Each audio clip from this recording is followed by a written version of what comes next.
కాబట్టి డెఫినెట్గా ఈ పార్టీకి ఓటేయడం వల్ల మనకు ప్రయోజనం లేదు, మన సమస్య పరిష్కారం కాదు. కాంగ్రెస్ పార్టీ కూడా ఏం చెప్తా ఉంది? కాంగ్రెస్ పార్టీ నాకు ఓటేయండి, మా రాహుల్ గాంధీ గారు ప్రధానమంత్రి అవుతాడు అంటున్నాడు. సాధ్యమవుతుందా? 40 సీట్లున్న కాంగ్రెస్ పార్టీ 300 సీట్లు వచ్చే ఆస్కారం ఉందా దేశంలో? పోటీలో 300 సీట్లకు పోటీ చేస్తున్నప్పుడు ఎట్లా సాధ్యమవుతుంది? అంటే వారు ఇక్కడ గెలిచేది లేదు, అక్కడ ప్రధానమంత్రి గవర్నమెంట్ వచ్చేది లేదు, మన సమస్య పరిష్కారం ఏది లేదు. అందువల్ల ఇవాళ సమస్య పరిష్కారం చేయగలిగే సత్తా మల్కాగిరి పార్లమెంట్లో ఇవాళ కంటోన్మెంట్లో ఇన్ఫ్రాస్ట్రక్చర్ రావాలన్నా, ఎంప్లాయ్మెంట్ జనరేషన్ రావాలన్నా, మెట్రో రైలు రావాలన్నా, నా ఇండస్ట్రీస్ రావాలన్నా, నా సాఫ్ట్వేర్ ఇండస్ట్రీస్ రావాలన్నా ఇవాళ భారతీయ జనతా పార్టీతో మాత్రమే సాధ్యమైందని చెప్పడం చేస్తున్నాం. ఇవాళ మీరు చూసిండ్రు, ఒకనాడు దేశంలో ఇదే హైదరాబాద్లో నా కుటుంబం చల్లగుండాలి, నా సమాజం చల్లగుండాలని చెప్పి సాయిబాబా టెంపుల్ దగ్గర పూజ కోసం పోయినరు అమాయకులు. టెర్రరిస్టుల బాంబులలో అనేక మంది చనిపోయినరు. తెగిపడ్డ చేతులు, తెగిపడ్డ కాళ్ళని ఇప్పటికి మనం వాళ్ళని చూస్తూ ఉంటాం. మేము నా గోకుల్ చాట్ బాంబ్ బ్లాస్ట్లో ఎంతమంది చనిపోయిన ఒకసారి చూడండి. దిల్సుఖ్నగర్ బాంబ్ బ్లాస్ట్ ఎంతమంది చనిపోయిన ఒకసారి చూడండి. ఇవాళ లుంబిని పార్కులో కూడా బాంబులు పేల్చిండ్రు. కానీ ఇవాళ ఈ హైదరాబాద్ కాదు, నేను ఒక డాక్టర్ మనం చెప్తుండే, శ్రీనగర్లో ఒకనాడు ప్రతి నిత్యం బుల్లెట్ల గాయాలతో ప్రజలు కావచ్చు, బుల్లెట్ల గాయాలతో సైనికులు కావచ్చు దవాఖానకు వచ్చేది. ఇవాళ ఆ బుల్లెట్ల గాయాలు లేవని చెప్పేటువంటి మాట అవుతుందో ఇవాళ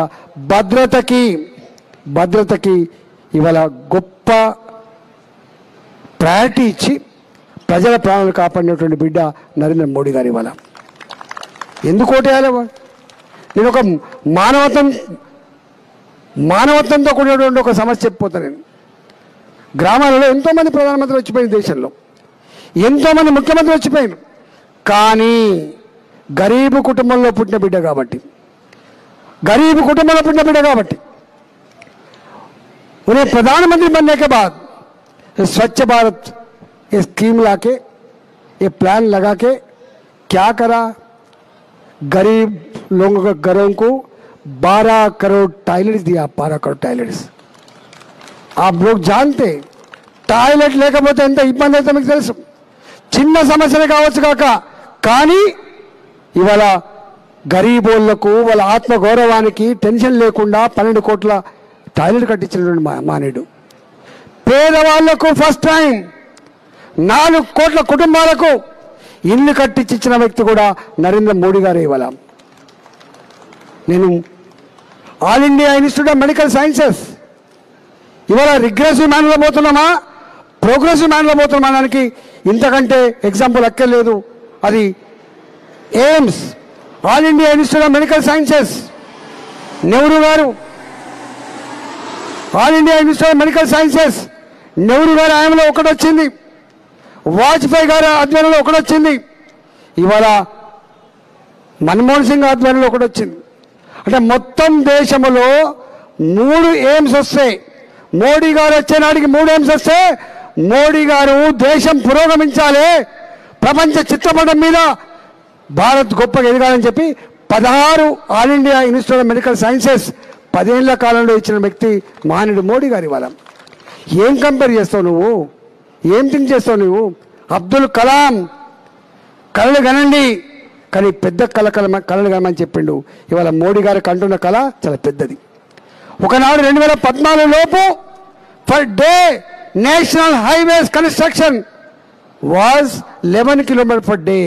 today 37 kilometers per day national highways construction. Before 2014, 75 or 76 airports in India. Today, 153 airports in India. 153 airports in India.